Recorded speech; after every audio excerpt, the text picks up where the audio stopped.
Hello and welcome to Teaching English with the British Council Series 2.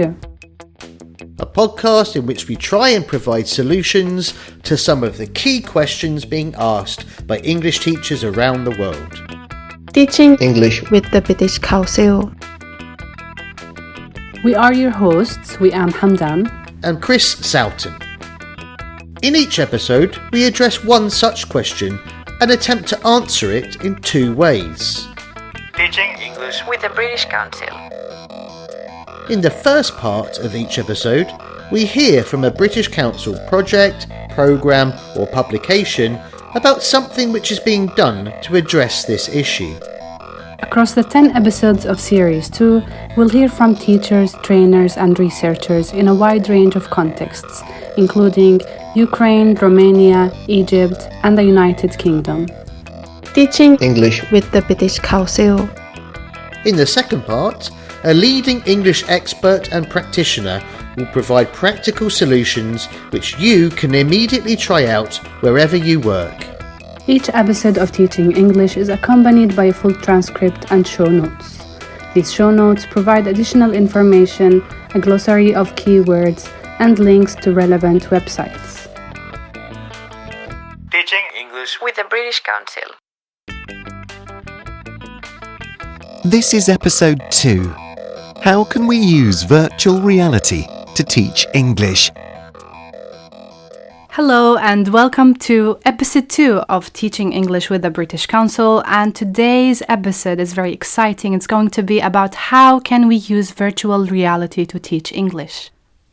So, Wayam, how much experience do you have of using digital learning, virtual reality for teaching English? I haven't really used virtual reality to teach English, but I found it really interesting. Although I worked with teachers to deliver online trainings, but we never actually used virtual reality. And I think in the setting that I was in, it's a bit difficult to introduce these technologies. So it would be interesting to see how they're doing that in other contexts.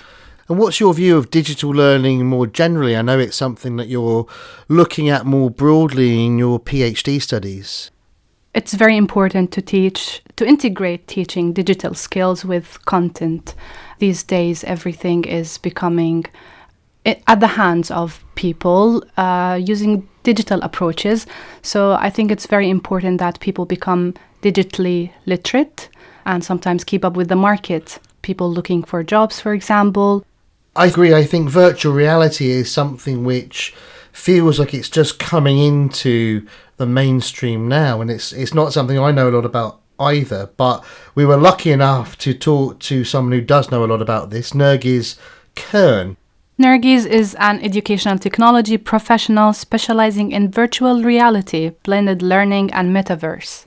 And here is me, Wayam, and Nergiz talking about virtual reality. Thank you very much for coming on Teaching English with the British Council, Nergiz. We're so happy to have you today. Thank you for having me. So, Nergiz, many of our listeners won't know a lot about virtual reality and how it can be used for language learning. Perhaps you could just give a short overview of how it works and what you see are its main benefits. VR can be many different things. One of the things that teachers might have heard of or have probably even tried is using 360-degree videos in the classroom. And then we have VR experiences that take place in a cartoonish world. And you can have live classes, or students can also go in on their own for project work, for example. But it can also be used for online teaching, for remote teaching, but teachers and students are in different locations to bring them together. And this, for me, is how I personally like to use it and see the most value of it. But yeah, many different ways. Now, benefits. You can have a more social learning experience and you can socialize also with each other. Very recent report from EduCause that came out just a couple of days ago in the US says, for example, more university students prefer online teaching to face-to-face teaching. But where they do prefer face-to-face is when they're socializing and when they want to study together. And this is a gap that in online teaching that virtual reality can actually close, because you can have this socializing element, this meeting in a place, in a space, and doing things together. Is there any research that shows about how effective that socialization is in an online space versus an offline space? For learning in general and for language learning, we know that social learning is very important. You can't learn a language in isolation. You need other people. You need to interact with other people. Role plays, for example, in different environments, very difficult to do authentically, realistically in a video conferencing room. But you can do this in virtual reality because you have these spaces and you feel present in these spaces. It's also very difficult for some students to do in real life. Absolutely. In the classroom, we have the same limitations. You have to imagine a lot as a student in the classroom, where you have desks and a whiteboard, imagining that you are now in an airport, for example. And if you can be placed really in that environment, then it feels completely different. And we know from research, again, that this kind of experiential active learning and being placed in that actual situation and environment helps memorability. Another important point for many students is that it reduces anxiety. There is, again, research that proves that VR reduces anxiety because you're represented by an avatar. It's not really yourself, that helps a lot. And incredible things can happen. Like, we have one research partner taught children, and what they found, the students who had classroom-based lessons and VR lessons, and the same students within the same space of time spoke at different levels. I think it must have been A2 in the classroom and B1 in VR. That is remarkable. So do you think that's to do with that they're just using safe language within the classroom, but they're being more experimental in the online space? I think it's several of the things that I've just mentioned. It is that it reduces anxiety. It's also that it feels more authentic. It feels you are in a different environment, not in the classroom. It's not a lesson, it's an experience. I have a question, and it is related to the limitations of the VR setting. You mentioned that it gives more chance for students to engage with each other, but do you see any limitations of that virtual context as opposed to a classroom context? And from your experience, what has been the experience of students? Did they enjoy it?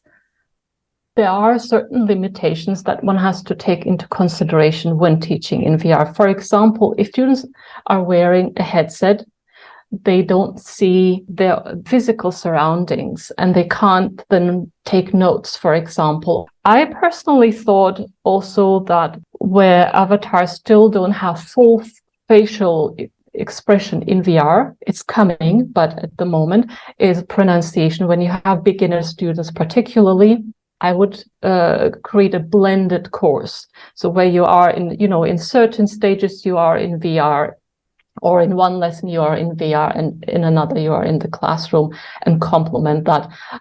In most cases, I feel with blended learning, you can enhance learning in general. You're getting the best of both worlds, really, aren't you, there? Because I think sometimes people see technology as the silver bullet that's going to solve all our problems, but it's about using it well, isn't it? It's about using it appropriately and when it's relevant. Absolutely, yeah. People replicate classrooms and school buildings and lecture theaters in virtual reality, and your avatar just has to sit there and listen. We know already from the physical world that that's not the best way of teaching, lecturing.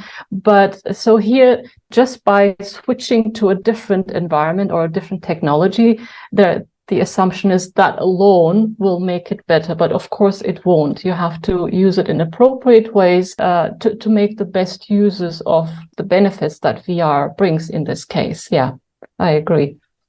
You talked about adaptation, and that makes me think about the role of the teacher. And is it any different from the role in a real classroom setting?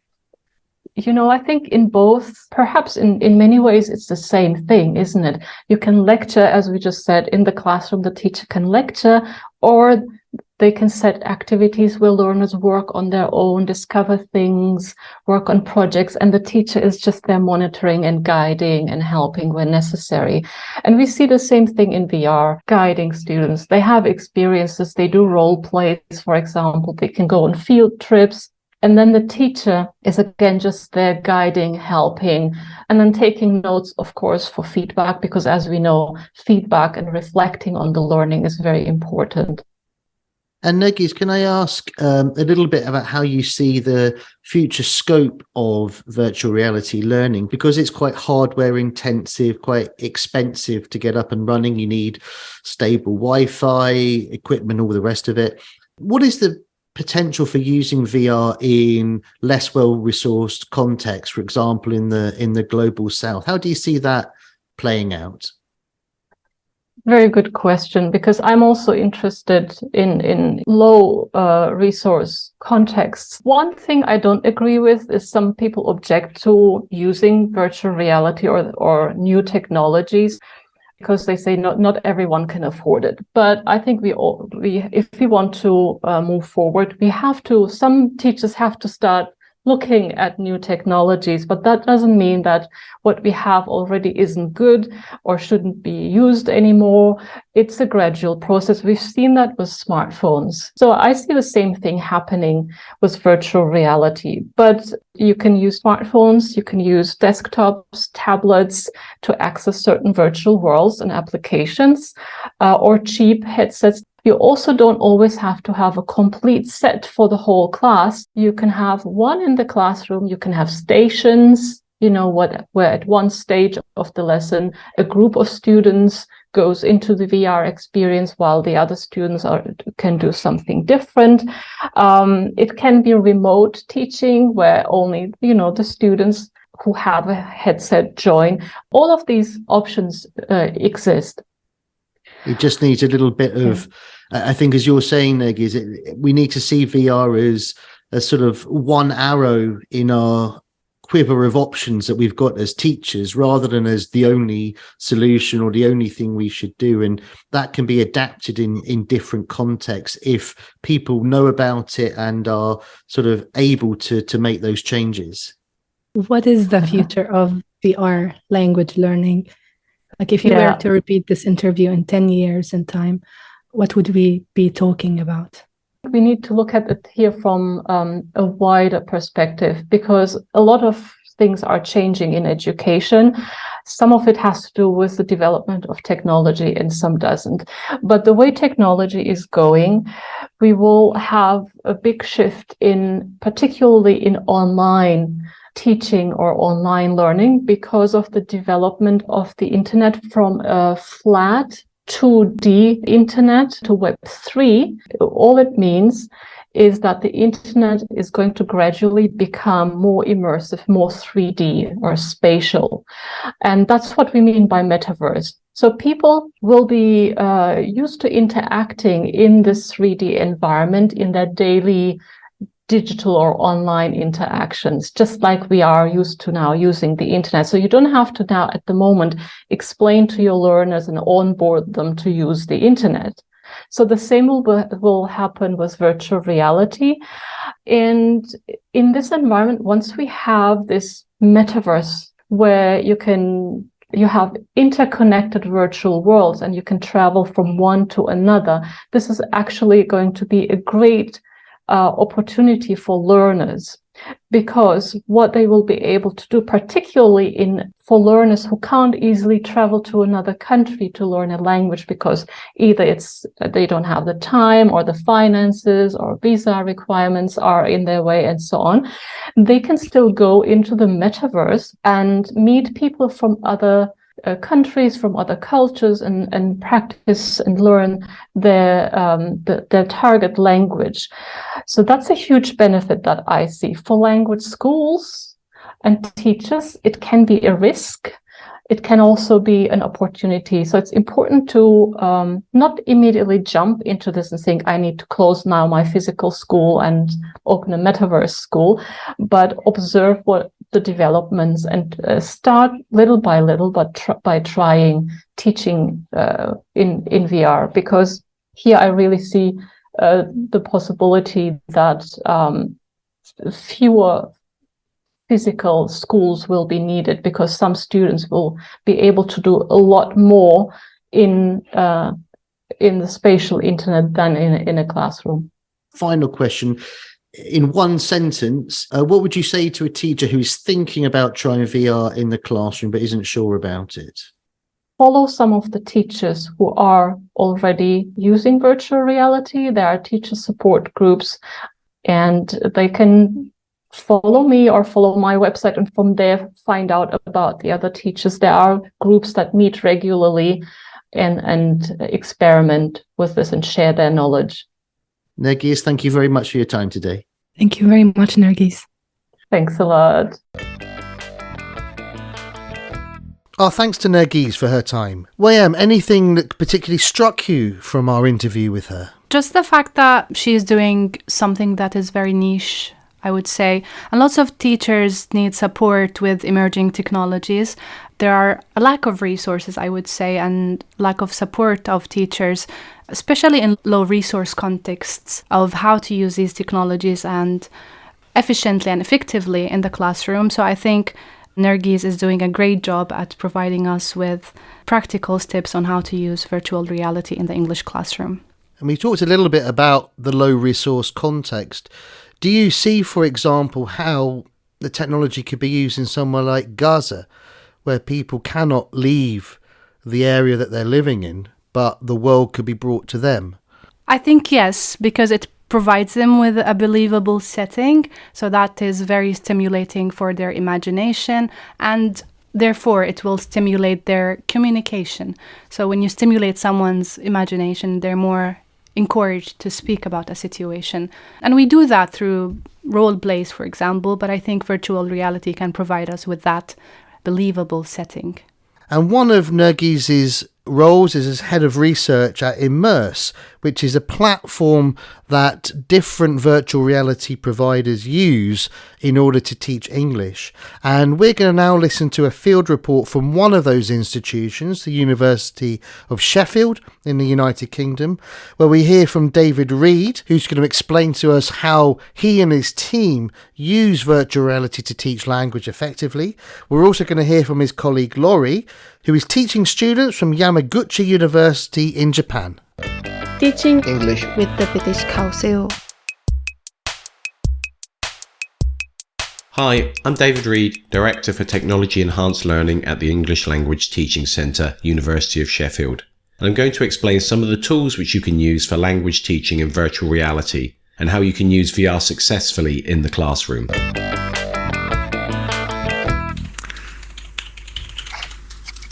Okay, welcome to the restaurant.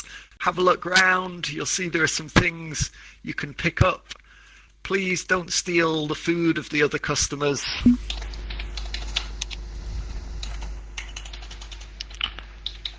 Okay, so I'm just putting on the board the phrases from the video. So these are going to be useful for you when you're ordering the food. I mean, we start off in this, what's called the welcome area. And this is quite nicely designed, actually, because you can kind of go round here. And this is a good place to help students kind of learn, particularly the first lesson, or if you've got a new student, how to use the different things. So, it's here that they can kind of learn how to pick up objects, that kind of thing. And they can look in the mirror. And as a teacher, there's a lot of nice controls where I can show students things. How do I grab and move objects? And if I click this button called Show Tooltip, that'll actually show the students on their hands how to actually do this. It'll show you which buttons to press and things like that. So it's been quite well designed with all these kind of guides and tips built in as well. And you can sort of take them around this area to look at different things. They can pick up pens and write on whiteboards if they want to do that as well. So it allows for a lot of sort of interactions there. So going to do a role play activity. I'm going to be the worker in the fast food restaurant, and first I'd like you to take it in turns to order some food from me. So I'm going to go over here behind the counter. I'm going to put on my fast food uniform. And I think when we first started using VR, we we were doing kind of lessons in there almost, in the sense that you can, in any of these situations, they do actually put up like screens, and you can put on things like slides, and if you want like Google Slides or anything like that, you can put them up there, or you can put YouTube videos, or you can just use it as a sort of a whiteboard if you like. And this is where you've got these nice teacher tools down the left-hand side. You can even just place things in the environment. So they have a thing called placeables, and you can just bring up like a little whiteboard, stick a little whiteboard down, and then, type into that if you want to do quick correction or something like that. But, it's a very smart little way of post-activity correction or something like that if you want to do it. So like I said, I think it's well-designed software. A couple of new features they've added, which I think are really useful as well, is what's called quick text, which allows you to just pop like a little bubble above your head. Because so much language is sort of incidental in a lesson where someone says something and you want to clarify, okay, what's that word? So you can just quickly pop it up and it will just pop up above your head. So you can just see the spelling of a word, or as a way of doing that. The other thing I really like about this is it supports something called a little summary button. So whenever you put like a little word up, you can click this button and it's added to a summary. And then down, again, this is one of your teacher tools. There's what's called your class notes. If you click on them, you'll see it be added to kind of a list of any words that have come up during the lesson that you've added to this summary. And at the end, you can copy that as a list and then just, put it on a document or send it to them or share it with them or something like that. And Riku, I think you are at the front of the queue. What can I get you? I have Coke. Anything else? I have burger. That's all. That's all. Okay, thank you. That will be, remember how much it is? That will be $6.98, please, Riku. Okay. So, okay, maybe you can ask for them to send the bill to your school, maybe. We can send the bill to the school. Okay, don't worry about paying. We'll just pretend that we are paying. Just pretend. It has all these tools, so you could use it for listenings and traditional lessons if you wanted to. But it seems an unnecessary addition to make students sit there for 20 minutes doing a listening in VR when they could do that on a computer screen and wearing a heavy headset at the same time. So you really want to take advantage of the situational aspects of this, whether it's putting them on airplanes, because you can go into the airplanes themselves here, and getting them to do conversations like, oh, then you're sat next to someone on a plane and chat with them, and then another person can play the role play of the stewardess or the hostess or whatever, and take the drinks to them and that kind of thing. So there's that really nice kind of authentic sort of role play aspect to it, which in a classroom can seem a bit silly at times, or can seem a little bit inauthentic. But in this context, I think it just does feel a little bit realer. The fact that they're hidden behind an avatar, the fact that they're not looking at each other's faces, there's not that kind of fear of perhaps making a mistake that you would have in a classroom context. So what can you say when you want to find out how much something costs? How much is it? Yeah, exactly. It is $8.47, please, now, Hero. $8.44. Okay, so send that bill to my school, please. And I think certainly the research suggests that one of the real benefits of VR is this idea of transfer and contextualization, that language transfer is much stronger from VR to real life than from the classroom to real life because of that. They're seeing the language in that context, I suppose. Frequently in the lessons, because my students certainly at the moment are quite low level, we do like holidays and stuff like that. I'll put up like useful phrases so that when we're discussing things, they've got those as a prompt in the background to have a look at if they need to.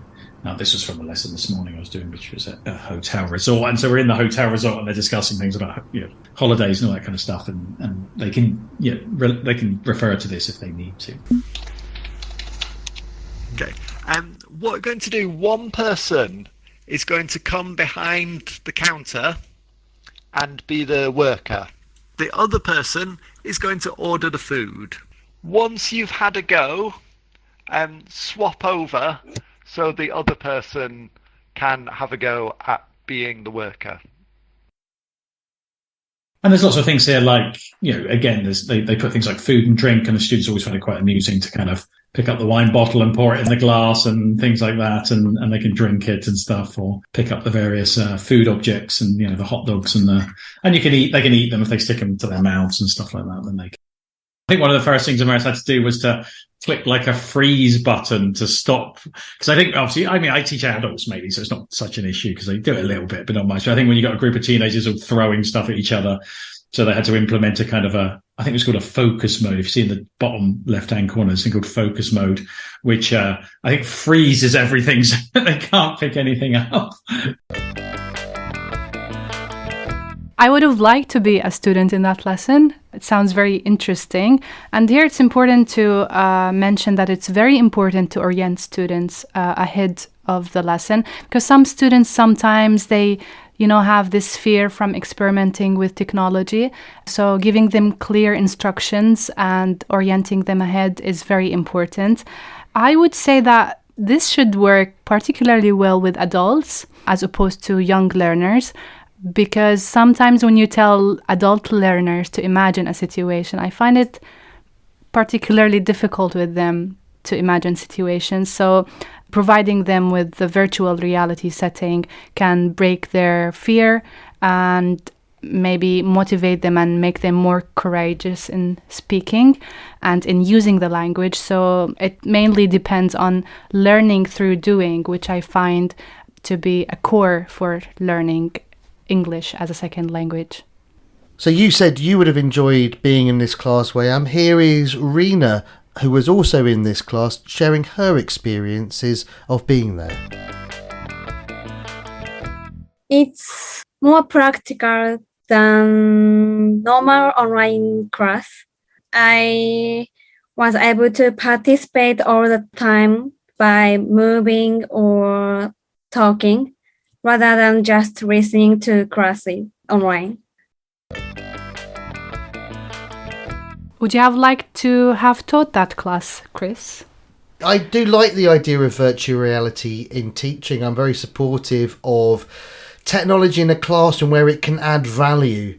My issue with it is sometimes we think that educational technology is a silver bullet which can solve all our problems. If we just get more computers, more laptops, more tablets, then language learning will follow.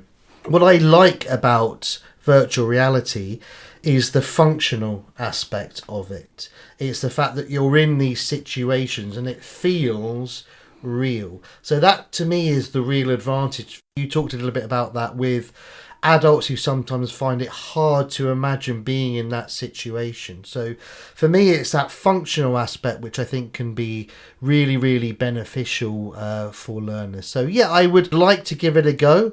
I think you can also take the good parts of virtual reality, whatever context you're in, and adapt them to whatever your situation is. And I think that functional aspect to the virtual reality can be done with certain topics, but it might not be possible with other topics like, let's say, academic English. Yeah, I agree. And I think for me, I've worked a lot with refugees and asylum seekers and so on, and I think virtual reality would be hugely valuable for students in these sorts of situations because they don't know what the script of going to the doctor's surgery, of going to the dentist's, of talking to other parents at the school gates. They don't know what that script looks like. And what virtual reality can do is to give them that script. So when it happens for real, they feel much more confident in talking to native speakers of the language. Absolutely. And one final note to add is that the new generation is these barriers between virtual technology and reality is less visible than maybe the old generation, and sometimes we call it digital natives, although it is a bit debatable. But I think the newer generation would appreciate these methods to be used in the classroom. Exactly, and I think as people's quote-unquote real lives and their second digital lives become closer and closer, it seems strange to have a kind of artificial barrier between the two. So we hope you enjoyed this episode of Teaching English with the British Council. In the next episode, we'll be looking at how we can teach difficult and taboo subjects. But for now, it's goodbye from me. And goodbye from me. Goodbye.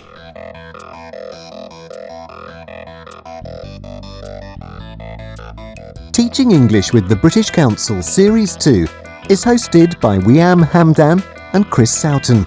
The producer is Elizabeth Dyer.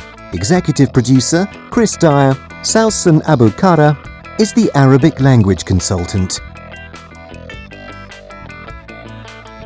The two Ronnies were a comedy duo in the 1970s, both of whom were called...